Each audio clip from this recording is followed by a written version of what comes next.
आज जो company discuss करने वाला हूँ काफी यूनिक है क्योंकि ये कंपनी सिर्फ बिजनेस ही नहीं कर रही बल्कि एक मिशन को लेकर के चल रही है। वो ये है कि आयुर्वेदा और नेचुरोपैथी जिसको हम प्राकृतिक चिकित्सा बोल सकते हैं, इसको पूरे पैन इंडिया ये स्केल करना चाहते हैं। हालांकि कंपनी पास्ट में भी काफी अच्छा की है, ऑलरेडी अपनी इन्वेस्टर्स को मल्टीपैगर रिटर्न दिया है। कंपनी अभी रिसेंटली एसएमई बोर्ड से निकल करके मेन बोर्ड में लिस्ट हुई है। तो आखिर कौन सी कंपनी है, क्या कुछ खास चल रहा है, डिटेल में डिस्कशन करेंगे।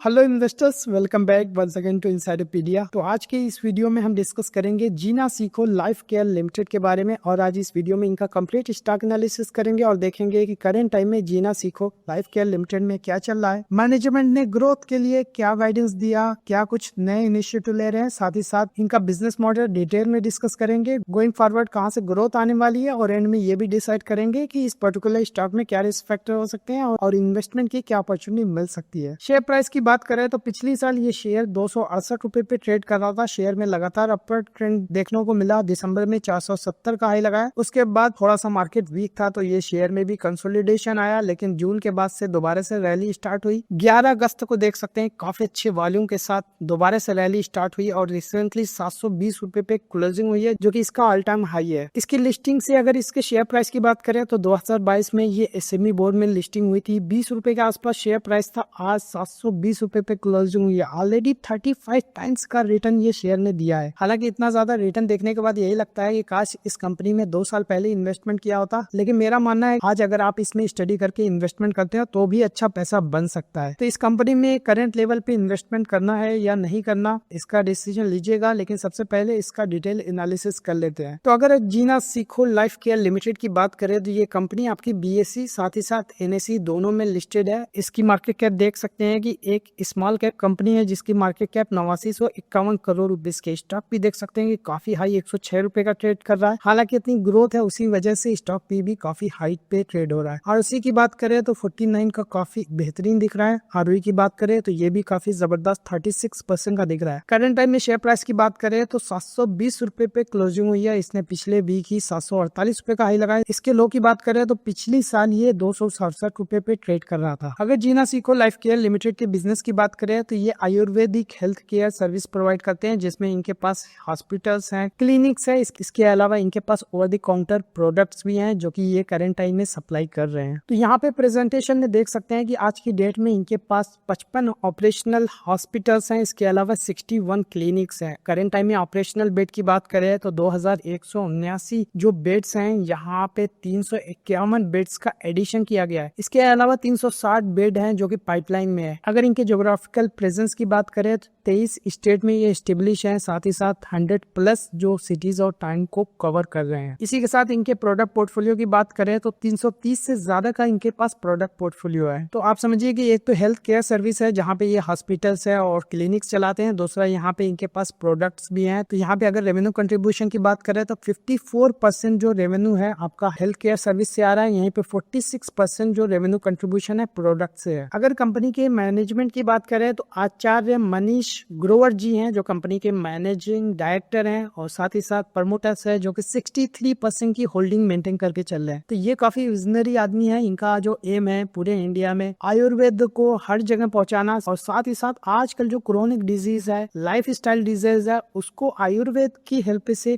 कैसे रूट कॉज को आइडेंटिफाई करके उसका सॉल्यूशन देना। तो इस पे ये काम कर रहे हैं। और ये कॉल जो मैं स्टडी कर रहा था मुझे काफी पसंद आया। इन्होंने हर चीज को बहुत ही डिटेल में एक्सप्लेन किया। अक्सर ऐसा देखा जाता है जो कि बिजनेस डोमेन से हट करके कोई अगर प्रोफेशनल है तो वो अपनी इंडस्ट्री के बारे में बहुत ज्यादा रिसर्च और एनालिसिस देता है। तो इनके साथ भी ऐसे ही रहा। लेकिन अक्सर जो हम इन्वेस्टर्स से नंबर के पीछे की बात करते हैं, लेकिन इन्होंने कॉल में हर एक जो डेटा पॉइंट्स है उन्होंने डिटेल में डिस्कस किया। हालांकि कॉल के दौरान एक इन्वेस्टर ने ये भी पूछा इबिट्टा इनका कितना होगा, लेकिन इन्होंने कहा कि इबिट्टा क्या होता है मुझे पता नहीं है। लेकिन फिर भी इनके पास जो डेटा बेस जो इंसाइट्स है वो मुझे काफी ज्यादा अच्छी लगी। इन्होंने हर चीज का मेट्रिक डिसाइड किया हुआ है और जो भी इन्होंने बात की पूरी डेटा के बेसिस पे बात की। दूसरी सबसे इंपॉर्टेंट चीज, किसी भी मिशन को अगर आप लेकर के चल रहे हैं तो कोई फेस होना जरूरी है। तो यहाँ पे आचार्य जी एक तो अपना जो प्रोफेशन है उसको भी स्किल कर रहे हैं, साथ ही साथ अपने बिजनेस में मार्केटिंग का भी काम देख रहे हैं। तो यहाँ पे ये अपने बिजनेस को बहुत अच्छे से प्रेजेंट कर रहे हैं। हालांकि करंट टाइम में ये अपना एग्जीक्यूटिव टीम भी बना रही है। ये अपनी कंपनी के अंदर से ही सीईओ लेकर के आए और करंट टाइम में सीईओ यानी चीफ एग्जीक्यूटिव ऑफिसर की भी तलाश में है, जो कि ये करंट टाइम में अपॉइंट करने वाले हैं। लेकिन इसके बावजूद भी ये कंपनी को बहुत अच्छे से रिप्रेजेंट कर रहे हैं। सोशल मीडिया पे एक साड़ी के डिस्ट्रीब्यूशन बिजनेस को स्केल किया था। मैं बात कर रहा हूँ अजमेरा साड़ीज की, और यहाँ पे आप देख सकते हैं कि इनका आपने कोई ना कोई वीडियो जरूर देखा होगा, इंटरनेट पे काफी ज्यादा वायरल है और अपने साड़ीज के बिजनेस को ग्रो कर रहे हैं। किसी भी बिजनेस में फेस वैल्यू बहुत ज्यादा जरूरी होती है और खास करके ऐसे बिजनेस में जहाँ पे ट्रस्ट बहुत इंपॉर्टेंट फैक्टर होता है। तो करंट टाइम में आचार्य मनीष ग्रोवर जी जो कि कंपनी को लीड कर रहे हैं, लेकिन जैसा कि मैंने बताया कि ये चीफ एग्जीक्यूटिव ऑफिसर को भी अपॉइंट करना चाहते हैं ताकि बिजनेस को प्रोफेशनली रन किया जा सके। तो दोस्तों बिजनेस के बारे में अभी फर्दर डिस्कशन करेंगे कि आखिर मैनेजमेंट ने क्या कुछ कमेंट्री की, बिजनेस कहां तक आगे जा सकता है। लेकिन उससे पहले नंबर्स को स्टडी कर लेते हैं। क्वार्टरली रिजल्ट पे एक नजर डालें तो जून 25 में इन्होंने 174 करोड़ रुपीस का रेवेन्यू किया है, जो कि पिछली साल ये रेवेन्यू 100 करोड़ रुपीस का था। तो YOY बेसिस पे आप देख सकते हैं कि 74% की ग्रोथ देखने को मिली है। यहीं पे नेट प्रॉफिट की बात करें तो पिछली साल 16 करोड़ रुपीस का नेट प्रॉफिट था, जो कि इस बार 51 करोड़ रुपीस का नेट प्रॉफिट रिपोर्ट किया है। सबसे जबरदस्त आप देख सकते हैं कि ऑपरेटिंग प्रॉफिट मार्जिन है, पिछली साल 25% का था, अभी 45% का जबरदस्त ऑपरेटिंग प्रॉफिट मार्जिन रिपोर्ट किया है। डिप्रिसिएशन है लेकिन 10 करोड़ रुपीस दिख रहा है, जो कोई हम प्रॉफिट बिफोर टैक्स से कंपेयर करें तो ऑलमोस्ट प्रॉफिट बिफोर टैक्स 6 गुना है। इसी के साथ एनुअलाइज्ड रिजल्ट पे एक नजर डाले तो यहाँ पे देख सकते हैं कि बिजनेस में लगातार ग्रोथ हुई है, जो कि 2021 में आपका 136 करोड़ रुपीस का रेवेन्यू था, अभी 469 करोड़ रुपीस का रेवेन्यू FY25 में इन्होंने अचीव किया है। इसी के साथ नेट प्रॉफिट भी देख सकते हैं कि 10 करोड़ रुपीस से बढ़कर के आज FY25 में 84 करोड़ रुपीस का हो गया है। लेकिन ये FY25 का डेटा है, हालांकि TTM का डेटा अपडेट नहीं हुआ है। लेकिन आप देखिए कि Q1 FY26 में सिर्फ एक क्वार्टर में 51 करोड़ रुपीस का इन्होंने नेट प्रॉफिट किया और पिछली साल पूरे फाइनेंशियल ईयर में 81 करोड़ रुपीस का नेट प्रॉफिट किया था। यहीं पे अगर इनके मंथली रेवेन्यू की बात करें तो तकरीबन 60 करोड़ रुपीस का मंथली रेवेन्यू हो गया है, क्योंकि 3 महीने का तकरीबन 175 करोड़ है, जो कि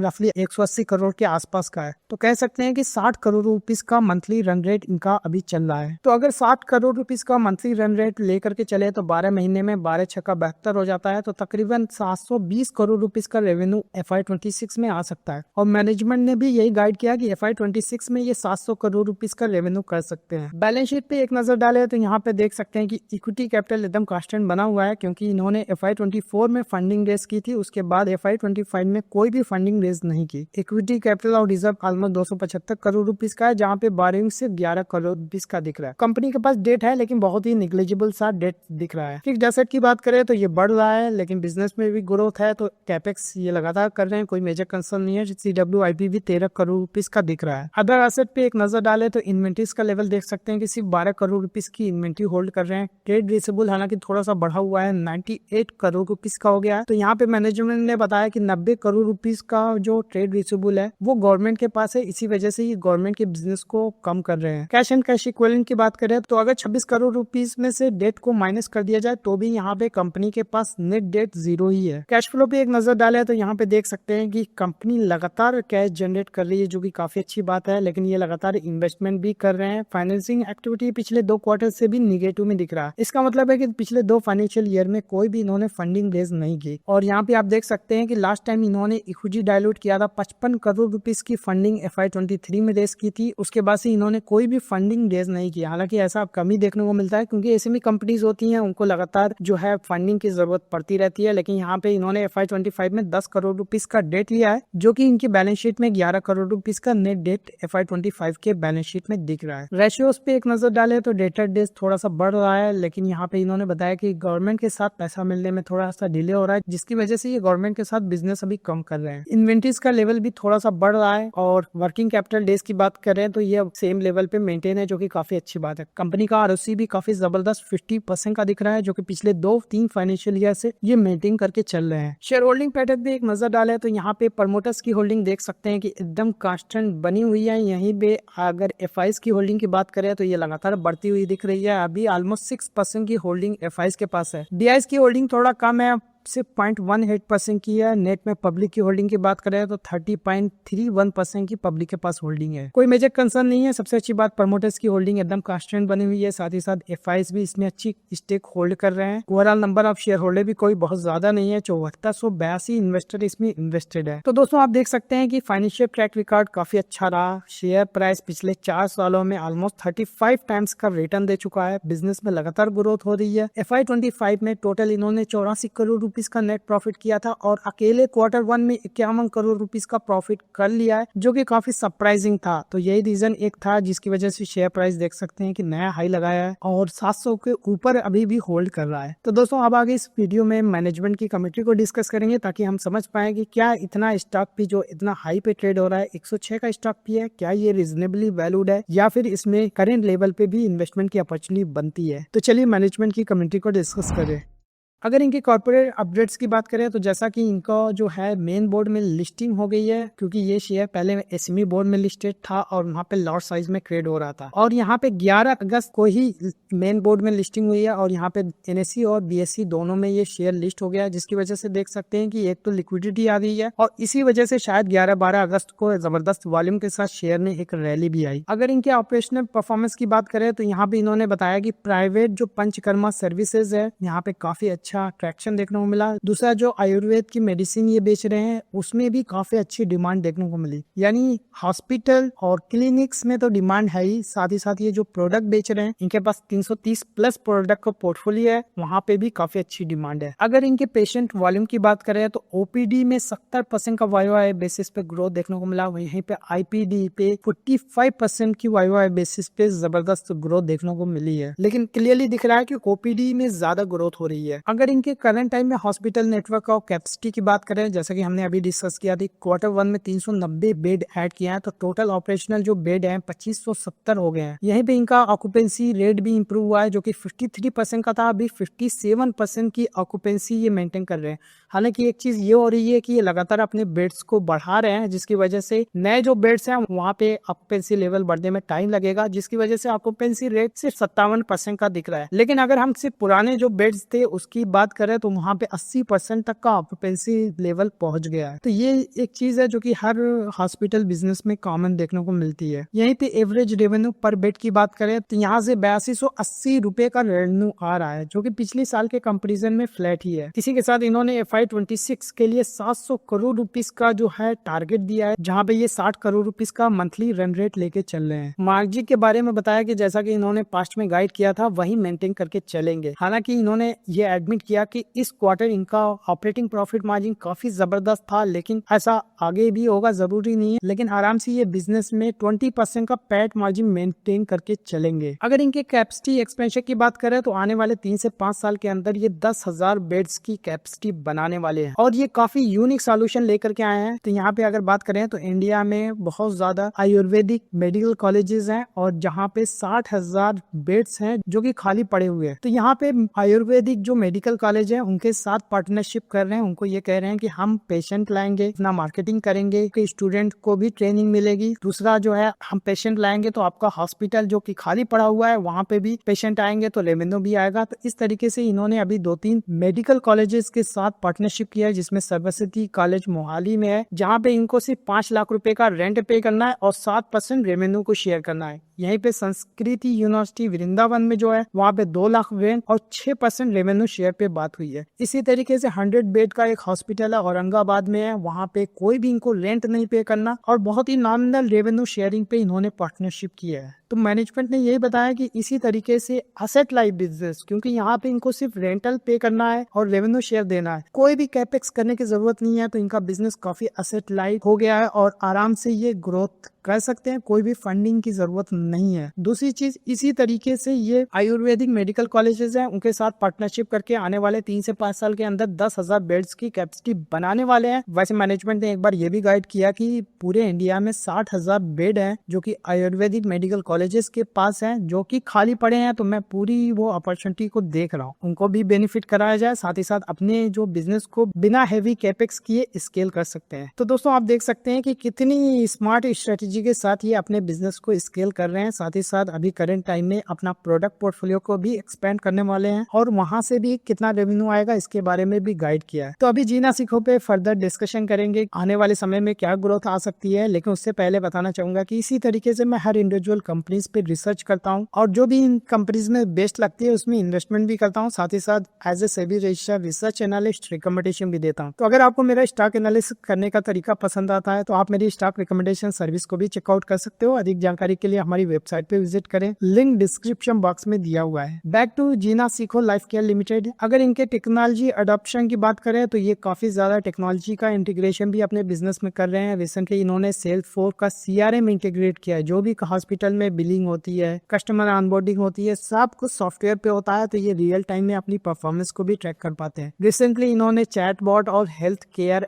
ऐप भी लॉन्च किया है, जहाँ पे BP management, diabetes, mental health के लिए अलग अलग ऐप लॉन्च कर रहे हैं। हालांकि मैंने प्ले स्टोर पे इनकी रेटिंग भी चेक की, मुझे कुछ खास नहीं लगी। हो सकता है अभी जस्ट ये इन्होंने लॉन्च किया, ओवर टाइम इसको इम्प्रूव करे। अगर इनके प्रोडक्ट और सर्विस इनोवेशन की बात करें तो रिसेंटली इन्होंने पेट लीवर स्प्लीन शुद्धि किट जो है लॉन्च किया है, ताकि ये प्रिवेंटिव वेलनेस पे काम कर सके। अब ऐसा नहीं है कि जो है किसी का अगर लीवर सही नहीं है, डाइजेशन में प्रॉब्लम है, तो वहाँ पे एक तो लोग इमीडिएट बेसिस पे सॉल्यूशन देखते हैं, एक लॉन्ग टर्म सॉल्यूशन होता है कि जो आपकी दिक्कत है वो परमानेंटली कैसे खत्म होगी। तो ये जो किट लेकर के आए उसमें तीनों तरीके का, चाहे वो फिर इमीडिएट बेसिस पे आपको जो दिक्कत है उसका सॉल्यूशन, और लॉन्ग टर्म में आपकी प्रॉब्लम क्यों आ रही है उसको भी जड़ से खत्म करने के लिए ये अपना प्रोडक्ट लेकर के आ रहे हैं। इसी के साथ मेंटल हेल्थ इशू से रिलेटेड डिप्रेशन और एंजाइटी मैनेजमेंट के लिए भी सॉल्यूशन लेकर के आ रहे हैं। अभी करंट टाइम में जो इनका फोकस रहने वाला है, एक तो स्टोमक लियर हेल्थ पे जो है मल्टीपल प्रोडक्ट ये लॉन्च करने वाले हैं। और इन्होंने एक प्रोडक्ट लॉन्च किया था जो कि पहले ही घंटे में 2200 ऑर्डर आए थे और पूरा जो प्रोडक्ट का बैच था 4 दिन के अंदर आउट ऑफ स्टॉक हो गया। फिर उनके पास 20 दिन टाइम लिया, इन्होंने कस्टमर से फीडबैक लिया, उसके बाद दूसरा बैच स्टार्ट कराया है जो कि अभी जल्दी शिप करने वाले हैं। तो ये सारी जो कमेंट्री है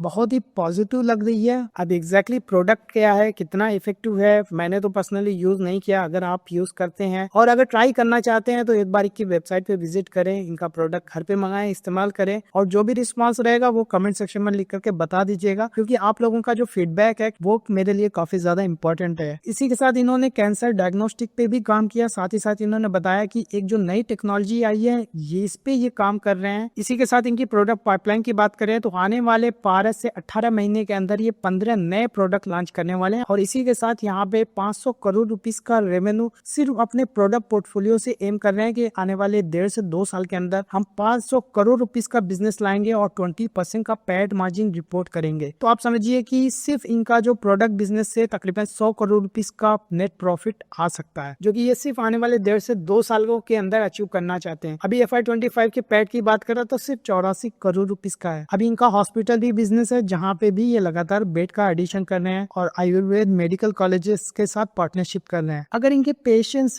डेमोग्राफिक और ट्रेंड की बात करें तो इन्होंने बताया जो भी इनके पास पेशेंट आते हैं मेनली 40+ होते हैं, क्योंकि ऐसी एज में चाहे फिर ब्लड प्रेशर हो, डायबिटीज हो, थायराइड हो, सारी 40-45 साल की एज के बाद ही ये सारे बीमारियां लोगों को आने लगती हैं। तो उसी हिसाब से इनके पास कस्टमर बेस भी है। अगर इनके पेशेंट एडमिशन की बात करें तो 2023 में इनके पास 5700 जो है पेशेंट आए थे। 2024 की बात करें तो 13,000 हो गए। 2025 में 24,500 और सिर्फ Q1 में 8600 एडमिशन हो चुके हैं। और टोटल ये साल एक्सपेक्ट कर रहे हैं कि 8600 एक क्वार्टर में है तो साल में 35,000 पेशेंट इनके आ सकते हैं। तो ये डेटा सिर्फ ये बता रहा है कि किस हिसाब से इनके नंबर ऑफ पेशेंट बढ़ रहे हैं। और ये सारा जो डेटा है आचार्य जी ने बताया था तो मैंने नोट कर लिया, और इसी तरीके का बहुत सारे डेटा थे जो कि मैंने नोट नहीं किया है, लेकिन अगर आप कॉल स्टडी करोगे तो आपको ये सारे डेटा मिल जाएंगे। अगर OPD में मेडिसिन सेल्स की बात करें तो 2023 में इन्होंने 1.57 लाख मेडिसिन सेल की थी, जो कि FY24 में 2.5 लाख हो गई, FY25 में 3.25 लाख और पहले ही क्वार्टर में FY26 में 2.25 लाख जो है मेडिसिन सेल की है। तो आप समझिए कि साल में तकरीबन 5 लाख मेडिसिन सेल होगी। इस हिसाब से इनका वॉल्यूम ग्रो कर रहा है। अब बिजनेस ग्रो कर रहा है तो इनको टीम भी बढ़ानी पड़ी है। इनके पास जो डॉक्टर्स की टीम थी 2023 में 230 थी, आज बढ़कर के 532 डॉक्टर्स हैं। एम्प्लॉयज की बात करें तो 2023 में इनके पास 2400 एम्प्लॉयज थे, जो कि बढ़ करके 4000 हो गए। हॉस्पिटल्स की बात करें तो ये भी 50 थे, जो कि आज के डेट में 55 हॉस्पिटल इनके ऑपरेशनल है। करंट टाइम में ये CSR और ब्रांड बिल्डिंग पे भी काम कर रहे हैं। इन्होंने ये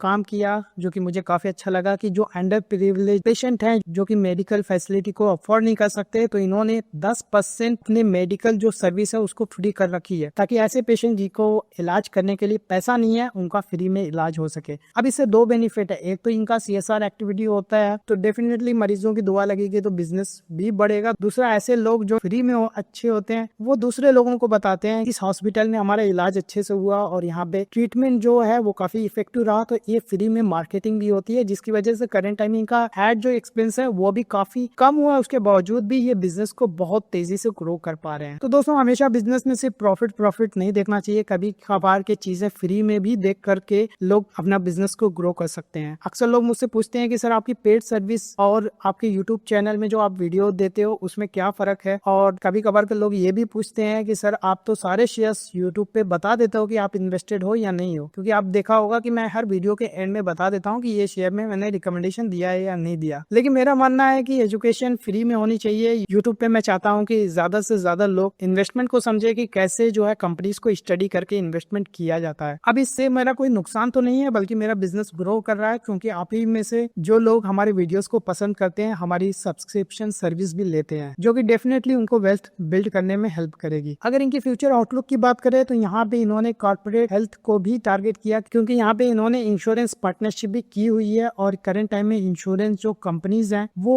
आयुर्वेद हेल्थ केयर सर्विस भी ऑफर करती हैं। इसी के साथ इनका प्लान है कि पैन इंडिया जो है आयुर्वेद को एक्सपेंड किया जाए। साथ ही साथ इनका जो करंट टाइम में कैपेसिटी है वहाँ पे ऑक्यूपेंसी बढ़ाए, रेवेन्यू बढ़ाए, ताकि प्रॉफिटेबिलिटी इंप्रूव कर सके। और अल्टीमेट गोल यही है कि स्टेडी मार्जिन के साथ अपने बिजनेस को स्केल करें, क्योंकि अभी इनका मार्जिन थोड़ा सा हाई है। लेकिन इन्होंने कहा कि अगर हमारा मार्जिन थोड़ा बेटर होता है तो हम अपना जो वो कास्ट है वो अपने कस्टमर्स को पास ऑन करेंगे, हमें बहुत ज्यादा प्रॉफिट नहीं करना। तो यहाँ पे अगर इनके पास एक स्टेडी मार्जिन आता है तो वो फिर जैसे CSR एक्टिविटी कर रहे हैं और 10% कस्टमर्स को फ्री में इलाज कर रहे हैं, तो अगर एक्स्ट्रा मार्जिन आता है तो वो सारी चीजों पे ये खर्च करेंगे। तो दोस्तों, ये तो ओवरऑल रहा जीना सीखो के बारे में। तो अगर इस वीडियो के की टेकअवेज की बात करें तो कंपनी का एक जो क्लियर मोटिव है कि आयुर्वेदा को पैन इंडिया लेकर के जाना है। यहाँ पे हॉस्पिटल है, क्लिनिक्स है, साथ ही साथ जो मेडिसिन है उसको हर पेशेंट तक लेके जाना है, ताकि बिना साइड इफेक्ट के हर मरीज का इलाज हो सके। जहाँ तक बिजनेस की ग्रोथ का सवाल है, करंट टाइम में इनके पास 2500 प्लस बेड का ऑपरेशनल कैपेसिटी है, जिसको ये लगातार बढ़ा रहे हैं। और अपने एक्सपेंशन के लिए ये मेनली आयुर्वेदिक मेडिकल कॉलेजेस को टारगेट कर रहे हैं, उनके साथ पार्टनरशिप कर रहे हैं और बहुत ही मिनिमल कैपेक्स में अपनी कैपेसिटी एक्सपेंड कर रहे हैं। दूसरा, इन्होंने OTC प्रोडक्ट भी लॉन्च करने का प्लान बनाया। करंट टाइम में इन्होंने ऑनलाइन ही लॉन्च किया है, लेकिन इसी के साथ ये डिस्ट्रीब्यूशन नेटवर्क भी बनाना चाहते हैं। 22 अगस्त यानी आज जब मैं वीडियो रिकॉर्ड कर रहा हूँ उससे 2 दिन पहले इन्होंने लखनऊ में एक इवेंट भी रखा था, जहाँ पे इनके पास डिफरेंट स्टेट से डिस्ट्रीब्यूटर आते हैं। तो ये डिस्ट्रीब्यूशन नेटवर्क बनाने पे भी काम कर रहे हैं। करंट टाइम में इनके पास जो मेडिसिन है उसका प्रोडक्शन की बात करें तो यहाँ पे इन्होंने पार्टनरशिप किया है, लेकिन बिजनेस जैसे ही स्केल करेगा वो इन हाउस मैन्युफैक्चरिंग करना चाहते हैं, ताकि क्वालिटी बेटर रहे और क्वालिटी कंट्रोल इनके हाथ में रहे। तो दोस्तों, अगर इस वीडियो को कंक्लूड करूं तो आप स्टॉक भी देख सकते हैं कि 106 पे ट्रेड कर रहा है, जो कि काफी हाई है। कहीं से भी ये स्टॉक कम का नहीं है, लेकिन बिजनेस में जिस हिसाब से ग्रोथ है वो स्टॉक भी रिजनेबल हो सकता है। जहां तक शेयर प्राइस की सवाल है, ये भी काफी हाई पे ट्रेड हो रहा है। आप देख सकते हैं कि रिसेंटली इसने अपना ऑल टाइम हाई टच किया और 720 रुपए पे क्लोजिंग हुई है। शेयर भी हाई पे है, स्टॉक भी हाई पे ही ट्रेड हो रहा है। लेकिन अगर इस बिजनेस में कुछ रिस्क फैक्टर्स की बात करें वो ये कि करंट टाइम में इनका जो कस्टमर डेमोग्राफिक है वो सब 40 40 साल 50 साल ऊपर के एज वाले कस्टमर्स हैं, तो इनका इलाज होगा। लेकिन इसी एज ग्रुप में लोगों को दिक्कतें आना शुरू होती हैं। लेकिन एक जो मुझे लगता है कि अगर जो नई यंगर जनरेशन है वो फ्यूचर में अगर इनके प्रोडक्ट को न ले, वो आयुर्वेदा और नेचुरोपैथी के अलावा अगर एलोपैथी पे जाते हैं, तो कहीं ना कहीं लॉन्ग टर्म में इनका जो बिजनेस है इम्पैक्ट हो सकता है। मैं बात करूं आने वाले 3 से 5 सालों के लिए, तो इनके पास इनफ डिमांड है, बहुत बड़ी अपॉर्चुनिटी है जिसको ये आराम से कैटर कर सकते हैं और अपना जो ग्रोथ ऑब्जेक्टिव है उसको अचीव कर सकते हैं। दूसरा, यहाँ पे जो करंट टाइम में अभी डिस्ट्रीब्यूशन को लेकर के एक रिस्क है। करंट टाइम में ओटीसी प्रोडक्ट लॉन्च करने वाले हैं, जिसकी वजह से ये अकेले मेडिसिन से 500 करोड़ रुपीस का साल का रेवेन्यू आने वाले 1.5 से 2 साल के अंदर अचीव करने का एम कर रहे हैं। तो ये पॉसिबल तभी हो पाएगा जब इनका स्ट्रॉन्ग डिस्ट्रीब्यूशन नेटवर्क बन जाएगा। तो इनके पास अगर डिस्ट्रीब्यूशन नेटवर्क बन जाए तो अगेन ये बिजनेस में एक बड़ा माइलस्टोन होगा। फिलहाल के लिए हर तरीके से मेहनत कर रहे हैं और प्रोफेशनल टीम भी ये बना रहे हैं। सीईओ को भी ऑनबोर्ड किया है, करंट टाइम में चीफ एग्जीक्यूटिव ऑफिसर को भी ढूंढ रहे हैं ताकि उस पोजीशन को भी फिल कर सके। मुझे लग रहा है कंपनी सही डायरेक्शन में जा रही है। तो दोस्तों, जहां तक इन्वेस्टमेंट और रिकमेंडेशन का सवाल है, मुझे बस यही लग रहा है कि कंपनी अच्छी डायरेक्शन में जा रही है, अच्छे से ग्रो करे ताकि सब लोगों का बेनिफिट हो, शेयर होल्डर का भी बेनिफिट हो, और साथ ही साथ ये जो मिशन लेकर के चल रहे हैं वो बहुत अच्छा मुझे लगा। लेकिन जहां तक वैल्यूएशन का सवाल है, मुझे थोड़ा सा हाई लग रही है। अब हाई वैल्यूएशन है तो जरूरी नहीं है कि यहाँ पे पैसा नहीं बनेगा, क्योंकि यहाँ पे जब वैल्यूएशन हाई होती है तो एक रिस्क हो जाता है कि अगर 1-2 क्वार्टर भी थोड़ा सा भी बिजनेस में कोई निगेटिव चीज आ जाए तो शेयर तुरंत 50% क्रैश कर जाता है। जैसा कि रिसेंटली आप पीजी इलेक्ट्रोप्लास्ट का शेयर प्राइस देखोगे तो यहाँ पे शेयर में 50% का करेक्शन देखने को मिल रहा है। इसी वजह से मैं थोड़ा सा बहुत हाई स्टॉक भी को अवॉइड करता हूँ। बाकी ये कंपनी मुझे अच्छी लगती है, आने वाले क्वार्टर्स में भी मैं इसको ट्रैक करूंगा और जो भी अपडेट्स होगी उसको अपडेट करने की कोशिश करूंगा। बाकी दोस्तों, ये कंपनी आपको कैसी लगेगी अपनी राय कमेंट सेक्शन में जरूर दें। वीडियो कैसा लगा, अच्छा लगा तो लाइक करें, चैनल पे नए हैं तो सब्सक्राइब कर लीजिए, क्योंकि इसी तरह के वीडियोस में रेगुलरली अपडेट करते रहता हूँ। And thank you for watching.